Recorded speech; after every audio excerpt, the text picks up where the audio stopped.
សួស្តីបងប្អូនទាំងអស់គ្នានេះជា tool and number Telegram ដែលបងសួរអញ្ចឹងណាហើយតើតង tool មួយនេះគឺស្រួលប្រើទេរបៀបប្រើមានក្នុង website បងអាចចុចយកខ្លួនឯងអញ្ចឹងអានេះគឺពិតគេដាក់60តែខ្ញុំដាក់តែមួយទេអានេះកន្លែងនេះមានន័យថា link ក្រុមដែលយើងបង្កើតខ្ញុំបង្កើតក្រុមមួយនេះខ្ញុំចង់ទាញ number ចូលក្រុមនេះអញ្ចឹងណាខ្ញុំ copy link ក្រុមហ្នឹងមក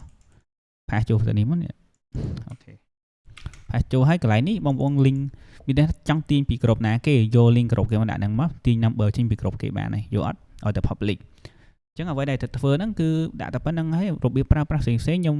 មាននៅក្នុងវីដេអូ demo ផ្សេងបងប្អូនអាចចូលទៅមើលបាននៅខាងក្រោមឥឡូវយើង save ទៅហើយដាក់តែមួយទៅចាំមើលទាញយកឥឡូវមាន5 number ទៅអត់អូខេមើល5ចាំមើលបានប្រមាណអូខេវាកំពុងទាញទៅប៉ុន្តែលឿនពេកអានេះ5អូខេនេះក៏កោកនេះតែឥឡូវហ្នឹងវាអត់លោតនេះ12បាទហើយ12ទៅណាហើយ13 13ហ៎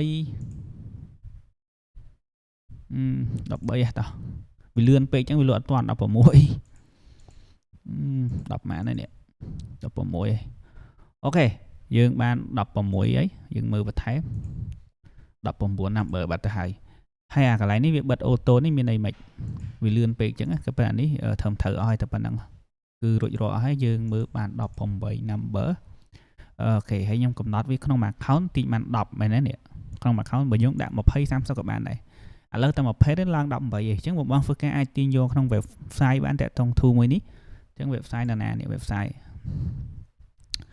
ខ្ញុំដាក់តែ$2ទេដោយសារតែខ្ញុំយកថ្លៃកាហ្វេទេអាហ្នឹងក៏ប៉ុន្តែមើលបងទិញគេក៏30 40ដែរតាមគេលក់អញ្ចឹងបងចូលមកដល់បងមើលកន្លែងនេះយើងមើលរបៀបប្រើប្រាស់ចូលកន្លែងភ្នែកមនុស្សហ្នឹងមក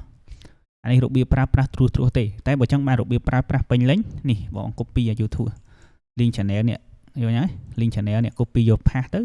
ជួយ channel ហ្នឹងមើលរបៀបប្រើប្រាស់គេអញ្ចឹងណាហើយមួយវិញទៀតការទិញគឺស្រួលទេចុចកន្លែងនេះអូខេចុចកន្លែងហ្នឹងឲ្យបង scan QR ទៅ scan ចប់ហើយវានឹង load ផ្ទាំង tool ឲ្យបង download ហើយណាអូខេតែប៉ុណ្្នឹងទេស្រួលបិទទៅហើយចង់ចុចទិញកន្លែងនេះក៏បានដែរមួយវិញទៀតតេតងលេខកូដ